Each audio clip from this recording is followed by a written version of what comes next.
Hi guys, आज हम पढ़ेंगे गीतांजलि का पोएम नंबर 1 या सॉन्ग नंबर 1 भी आप बोल सकते हो। Thou has made me endless। ये हमारी पोएम नंबर 1 का नाम है। एंड बिफोर दैट, इसका एक्सप्लेनेशन करने से पहले अगर आप जानना चाहते हैं गीतांजलि है क्या, एक्चुअल में गीतांजलि को तैयार कैसे किया जाए एग्जाम के लिए, तो उसके लिए मैंने एक अलग से इंट्रोडक्शन छोटा सा वीडियो बनाया है। वो आपको आई बटन में मिलेगा, क्लिक करके आप चेक कर सकते हैं आफ्टर दिस वीडियो, या उसका लिंक डिस्क्रिप्शन में भी आपको मिल जाएगा। तो बेसिकली गीतांजलि में 103 पोएम्स दी गई हैं।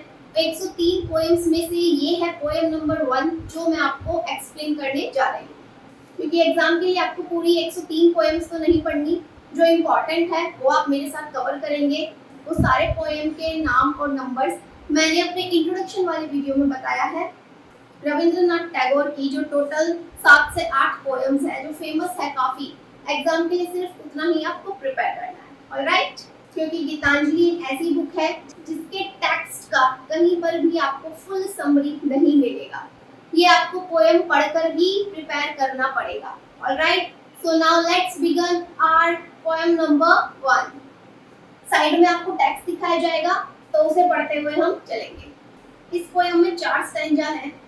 First line, "Thou hast made me endless, such is that pleasure"। Okay, first line में ये जो "thou" है, इसका मतलब क्या है? तुम। ओके, ये जो "hast" है, इसका मतलब क्या है? ने, यानी कि तुमने। और ये जो "thy" है, इसका मतलब क्या है? तुम्हारा। तो क्या मीनिंग हुआ? "Thou has made me endless", तुमने मुझे एंडलेस बनाया। यहाँ पे ये तुमने रविंद्रनाथ टैगोर किसे बोल रहे हैं? गॉड को। ओके, तो गॉड ने मुझे एंडलेस बनाया, तुमने मुझे एंडलेस बनाया। सच इज दैट प्लेजर, जो कि तुम्हारे लिए एक कर्तव्य जैसा है। अब इस लाइन में ध्यान देंगे, ये जो एक शब्द आ रहा है एंडलेस, इसका एक बहुत ही डीप मीनिंग है। क्या मीनिंग है? बिकॉज रविंद्रनाथ टैगोर की ये जो 103 पोएम्स हैं टोटल, ये है तो बहुत छोटी छोटी, बट इनका एक बहुत ही गहरा मीनिंग है एक एक शब्द के साथ। तो वो आपको समझना होगा ताकि आप इसे एग्जाम में अच्छे से एक्सप्लेन कर पाए अपने शब्दों में। तो एग्जाम में एक्सप्लेनेशन कैसे करना है आपको? अगर पोएम का स्टैंजा आता है तो आप उसके अकॉर्डिंगली करेंगे। इन केस अगर क्वेश्चन आंसर आता है इससे रिलेटेड, तो मेनली आपको उसमें थीम्स एनालिसिस करनी होती है, और इसकी दो मेन थीम्स हैं, डिवोशन और मिस्टिसिज्म। इन दोनों को आप एक्सप्लेन करिएगा पोएम से रिलेट करके, so that will be the great answer of Gitanjali. ठीक है, वो आपके लिए सबसे बेस्ट आंसर होगा। तो यहाँ पे इस एंडलेस का मतलब है अविनाशी, यानी कि वो जो कभी मिट नहीं सकता, जिसकी कभी मौत नहीं हो सकती। ठीक है, अनंत, जो अनंत है, जिसका कोई अंत नहीं है, एंडलेस। लेकिन अविनाशी और अनंत तो सिर्फ भगवान है ना, लेकिन यहाँ पे तो राइटर ने अपने आप को ही अविनाशी बोल दिया है, खुद को ही अनंत कहा है। "Thou has made me endless", आपने मुझे अनंत बनाया। कैसे बना दिया अनंत? एक दिन तो आप मरोगे ही, तो मर गए यानी कि अंत हो गया, तो आप अनंत कैसे हो गए? सो रविंद्रनाथ यहाँ पे क्या कहना चाह रहे हैं इस वर्ड के साथ, कि जो ह्यूमन लाइफ है, हम इंसानों की जो लाइफ है, वो मोर्टल भी है और इमोर्टल भी है। मोर्टल यानी कि नश्वर है, हमारी मौत हो जाएगी, हमारा नाश हो गया। लेकिन इसके साथ साथ हमारी लाइफ इमोर्टल भी है। इमोर्टल यानी कि अविनाशी, एंडलेस है। कैसे? क्योंकि मरने के बाद अब हमारी आत्मा पुनर्जन्म लेगी कहीं और जब वो आत्मा पुनर्जन्म लेगी तो भगवान को दोबारा इंसान बनाना पड़ेगा, उसके अंदर प्राण फूकने पड़ेंगे। तो भगवान, आपने मुझे एंडलेस बनाया है, मेरा कभी अंत नहीं हो सकता। क्यों? क्योंकि मैं मरूंगा और फिर से जन्म लूंगा, और जब जन्म लूंगा तो मेरे अंदर प्राण, मेरे अंदर शक्ति कौन डालेगा? आप ही तो डालोगे। ठीक है, मैं फिर मरूंगा, फिर जन्म लूंगा, फिर मरूंगा, फिर जन्म लूंगा, यानी कि मेरा अंत नहीं है। सो "Thou has made me endless", आपने मुझे अनंत बनाया है। ओके, तो यहाँ पे इस एंडलेस शब्द का ये मीनिंग है। ये शब्द रविंद्रनाथ टैगोर ने अपने लिए यूज किया है। आगे देखिए, this frail vessel thou emptiest again and again and fillest it ever with fresh life. यहाँ पे आपको ये जो फ्रेल वेसल है, पहले इस शब्द का मतलब समझो, तब आपको उस लाइन का मतलब समझ आएगा। फ्रेल यानी कि कमजोर, और वेसल यानी कि कोई एक बर्तन। क्या मतलब बन गया? कमजोर बर्तन। ये कि अभी यहाँ पे ये जो वेसल है, ये जो बर्तन है, ये किचन के बर्तन के लिए नहीं यूज हुआ है। क्यों? ये आपकी ह्यूमन बॉडी के लिए यूज हुआ है। यहाँ पे इस बर्तन का मतलब है ये ह्यूमन बॉडी। हमारी ह्यूमन बॉडी को रविंद्रनाथ टैगोर ने एक वेसल का नाम दिया है कि हमारी बॉडी एक बर्तन है, ह्यूमन बॉडी, जो कि कमजोर है, वीक है, ब्रेकेबल है। ब्रेकेबल यानी कि टूट सकती है, मर सकती है। इस बॉडी का नाश हो सकता है। ये बॉडी क्या है? ह्यूमन बॉडी मॉर्टल है, यानी कि ये कभी भी नाश हो सकता है हमारी बॉडी का। राइट? सच बात है बिल्कुल। इसीलिए हमारी बॉडी क्या है? कमजोर है। कोई भी मुसीबत आए, आपका एक्सीडेंट हो गया या आप ऊंचाई से कूद गए, कोई भी रीजन हो, इफेक्ट क्या हुई? आपकी बॉडी इफेक्ट हुई ना।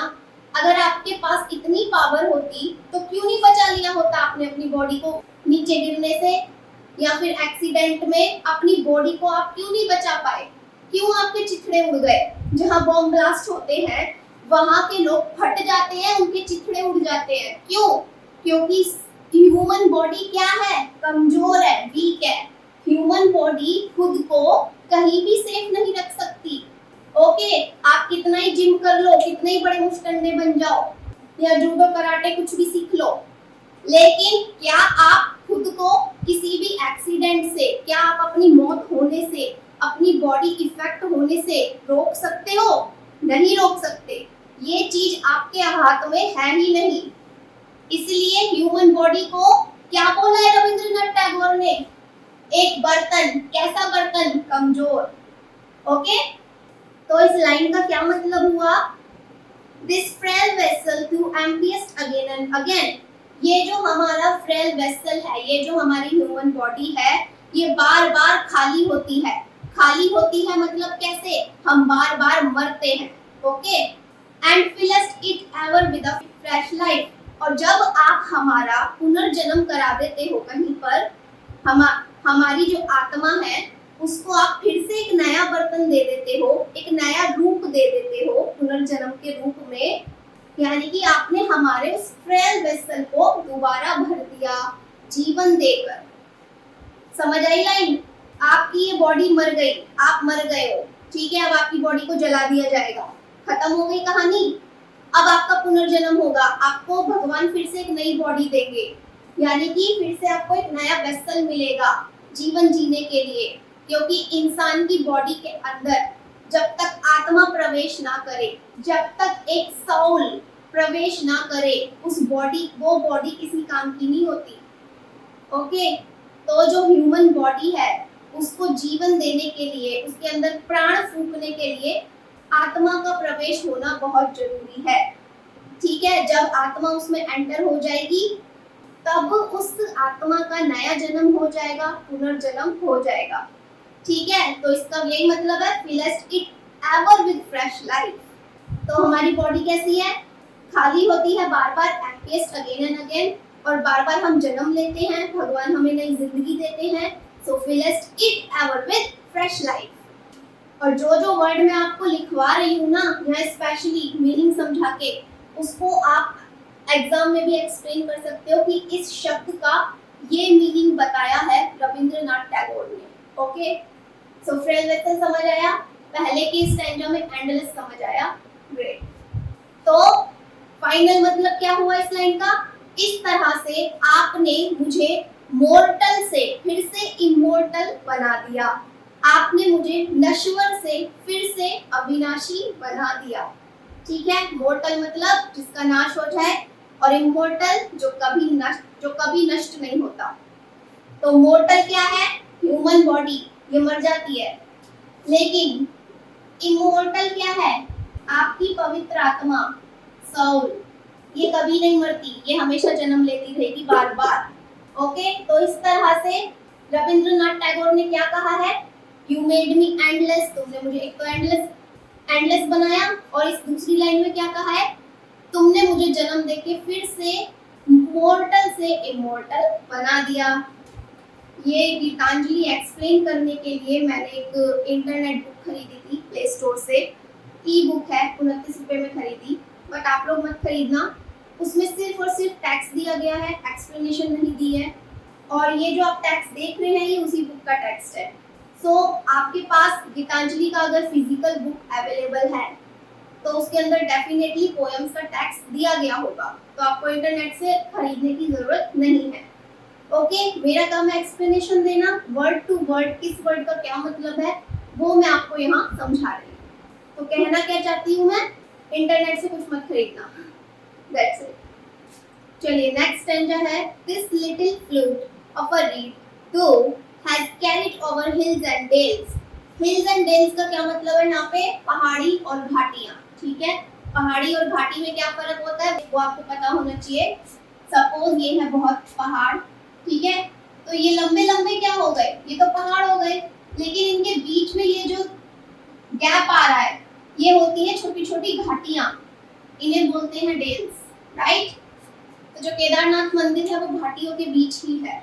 ओके, तो इस लाइन का मतलब क्या है यहाँ पे, सबसे पहले आप इसका मतलब देखो, ये जो लिटिल फ्लूट एक शब्द का यूज किया है टैगोर ने, इसका क्या मतलब है, फ्लूट यानी कि बांसुरी, तो यहाँ पे ये लिटिल फ्लूट खुद पोएट ने अपने आप को बोला है, ठीक है। किसको कहा है, खुद को ही लिटिल फ्लूट कहा है कि मैं छोटी सी बांसुरी हूँ तुम्हारी, भगवान की, ठीक है। This little flute of a reed though has carried over hills and dales. Tagore क्या कहते हैं कि तुमने मुझे एक इंस्ट्रूमेंट के रूप में बनाया है, तुमने मुझे एक छोटी सी बांसुरी के रूप में बनाया है, मैं तुम्हारे लिए एक बांसुरी जैसा हूँ जिसमें तुमने फूंक मार के प्राण फूके हैं, ठीक है। कैसे, बांसुरी में कितने छेद होते हैं, सुर के 7, राइट। अब आप खुद देखो, आपका ये जो फेस है इसमें कितने छेद हैं, 7 ही हैं, 2 आंखों के छेद, 2 नाक के, एक मुंह का और एक कान, कितने हो गए, 7। तो इस लाइन में रविंद्रनाथ टैगोर खुद को एक लिटिल फ्लूट बोल रहे हैं कि भगवान ने मुझे एक फ्लूट के रूप में डिजाइन किया है जिसे वो पहाड़ी और घाटियों में लेकर घूमते हैं। आगे की लाइन क्या है, and has breathed through it melodies eternally new. Has breathed through it, इसका क्या मतलब हुआ, फिर भगवान उस बांसुरी के अंदर जान डालते हैं, यानी कि बांसुरी को फूंक मार के बजाना पड़ता है ना, उसमें जान डालनी पड़ती है, तभी तो वो बांसुरी के सुर आपको सुनाई देते हैं। उसी तरह ये जो हमारी ह्यूमन बॉडी है ये एक बांसुरी की तरह है, और हमारी बॉडी में जब भगवान प्राण डालते हैं आत्मा के रूप में, तब हमारी बॉडी को जीवन मिल जाता है। ओके, तो तुमने मेरे इस बांसुरी जैसी बॉडी में फूंक मार के प्राण डाल दिए हैं, इसमें तुमने मधुर गीत की सांसें भर दी है हमेशा के लिए, ठीक है। इटर्नली न्यू का मतलब हमेशा के लिए, ये वो सांसें हैं जो कभी खत्म नहीं होंगी। तो तुमने मेरे अंदर ये जो सांसें डाली हैं ये एक मधुर गीत की तरह है, मेलोडीज इटर्नली न्यू। ओके, तो यहाँ पर रविंद्रनाथ टैगोर ने खुद को यानी कि एक ह्यूमन को एक बांसुरी बताया है जिसे भगवान बजाते हैं, यानी कि उसमें प्राण डालते हैं, ब्रीथ इट। नेक्स्ट स्टैंजा है, at the immortal touch of the hands my little heart loses its limits in joy and gives birth to utterance ineffable. सबसे पहले ये जो लास्ट में 2 शब्द दिए गए हैं इस स्टैंजा के, अटरेंस इनएफिएबल, इसका मतलब समझो। अटरेंस का मतलब होता है कथन, जो शब्द हम बोल रहे हैं दैट इज अटरेंस, कथन, शब्द या बोल। इनएफेबल का मतलब है ऐसे शब्द जिसको आप कह नहीं सकते, जिनको आप व्यक्त नहीं कर सकते, एक्सप्रेस नहीं कर सकते, ठीक है, अनकहा। तो क्या मीनिंग है इस लाइन का? Eight the immortal touch of the hands my little heart loses it's limit enjoy. यानी कि जब से तुमने मुझे अपने इन इमोर्टल हाथों से छुआ है, इमोर्टल ये जो मुझे अमर टच दिया है, इमोर्टल क्या होता है? अमर, ठीक है, इमोर्टल टच।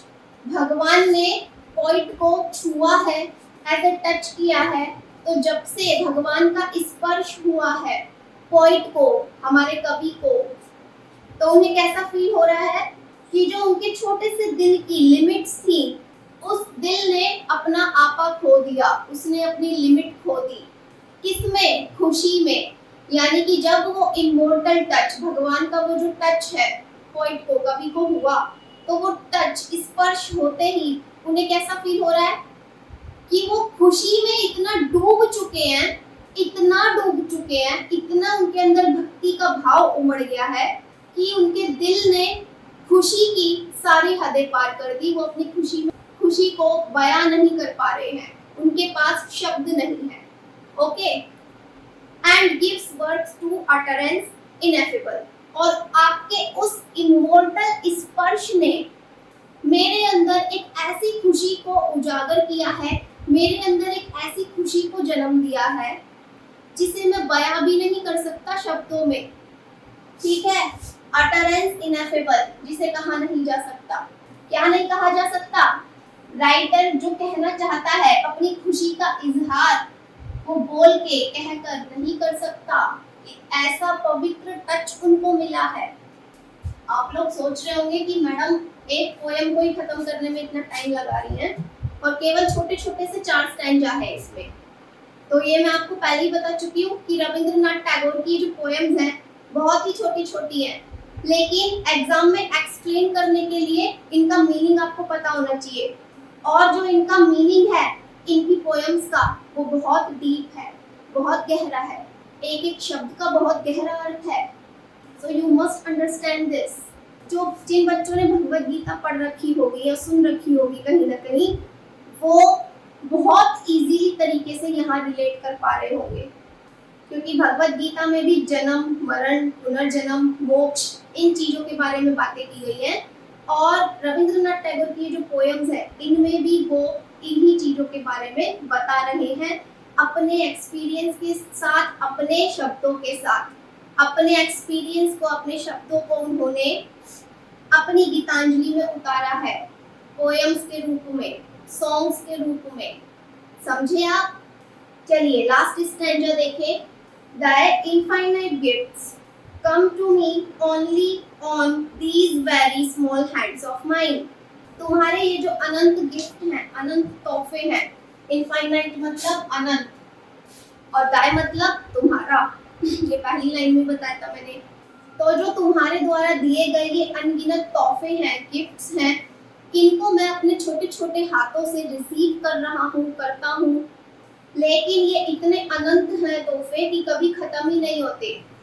एजिस पास, एजिस मतलब सदियां, युग, युग पे युग बीते, सदियों पे सदी बीती, मतलब मेरे इतने जन्म हुए, मैं इतनी बार मरा, इतनी बार मैंने जन्म लिया, तो तुमने हर बार मुझे एक नया तोहफा दिया। कौन सा तोहफा? दोबारा जन्म देने का तोहफा।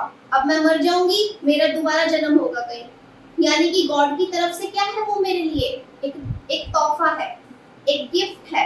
ठीक है, तो पॉइंट क्या कह रहा है कि मैं इतनी बार मरा हूँ, मेरा इतनी बार जन्म हुआ होगा, तो जो भगवान ने उसको बार बार जन्म दिया वो क्या है पॉइंट के लिए? इनफाइनाइट गिफ्ट्स, अनंत गिफ्ट, ऐसा गिफ्ट जो कभी खत्म नहीं होता।